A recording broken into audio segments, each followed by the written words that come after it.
déjà, il y en a 2 là. C'est ça. Parce que même si le président est bénévole et que moi maintenant je suis professionnel, on est quand même des fans de hockey à la base, des anciens joueurs et des fans. Et on est dans un milieu très passionnel, avec toutes les dérives que ça peut entraîner, mais en tout cas on est dans un milieu où il n'y a que des fans déjà pour s'en occuper. Et puis il y a de plus en plus de fans dans les patinoires.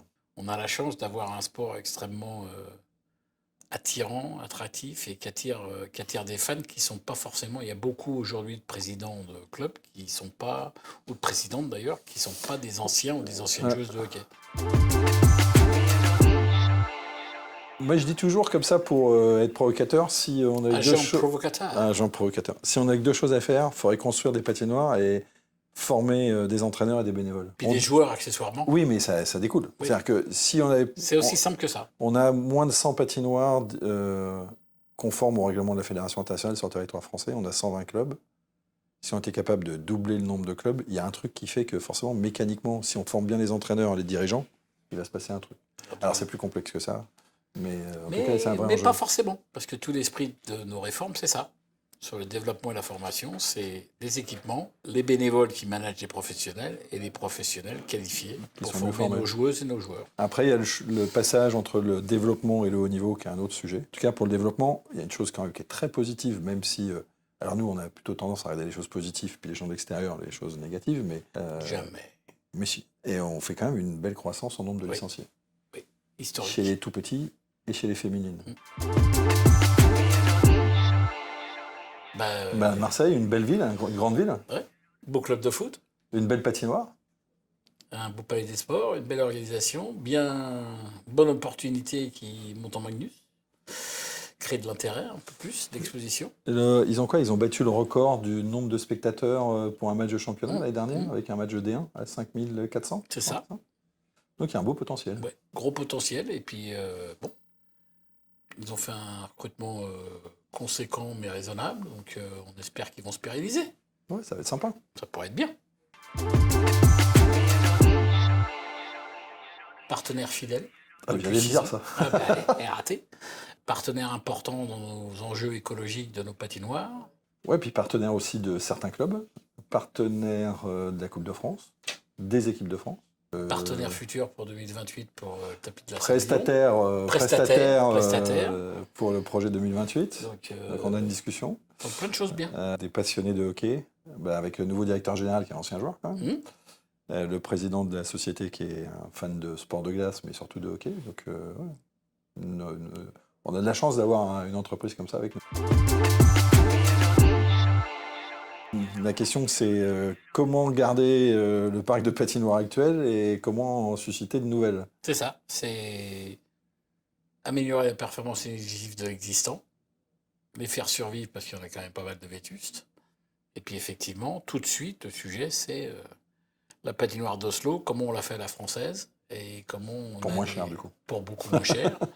Et comment on persuade 6 candidatures pour les JO de 2030 il y a le gouvernement français qu'il nous faut augmenter nos patrimoines de patinoire plutôt que de faire des trucs démontables. Ben, s'il y avait les Jeux en France et si ces Jeux avaient le même impact que les Jeux de Grenoble en nombre de construction de patinoires, ça veut dire, je crois, quelque chose comme une 50aine de nouvelles patinoires à venir. Ça pourrait être pas mal, ça. Même 20, ça serait bien. Ouais, ça serait mais en tout cas, de surfer sur l'opportunité de faire des équipements vertueux et durables, ça serait pas mal.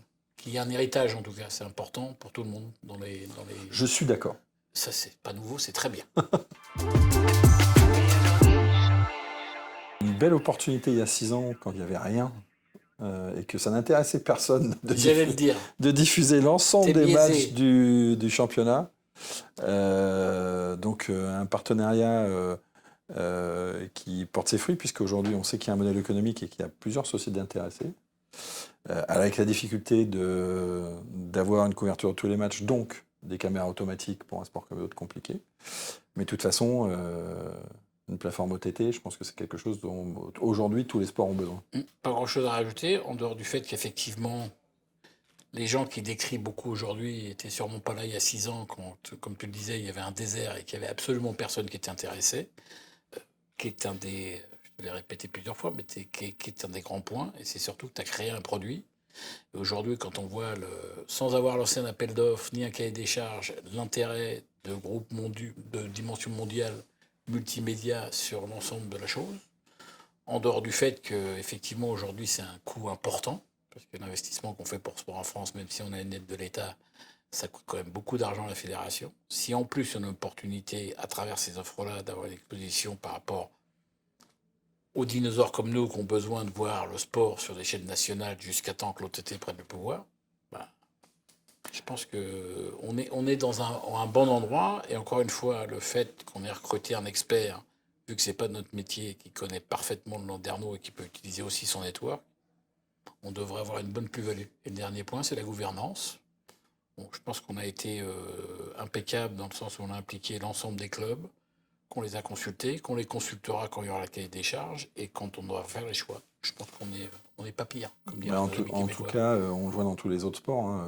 La production automatique pour des championnats, on va dire, les moins exposés, c'est quelque chose qui est à peu près partout maintenant. La difficulté, c'est que notre sport, il va très vite. Terrain de volley, 2 caméras, ça marche bien. C'est ça. Ok, sur glace, à moins de 7, c'est compliqué. Donc en tout cas, l'enjeu aussi, c'est, comme on le sait nous, c'est d'améliorer la qualité de production. Mais c'est pas aussi simple que de le dire. Pour que ça soit acceptable sur des grandes chaînes télé. Et acceptable aussi économiquement.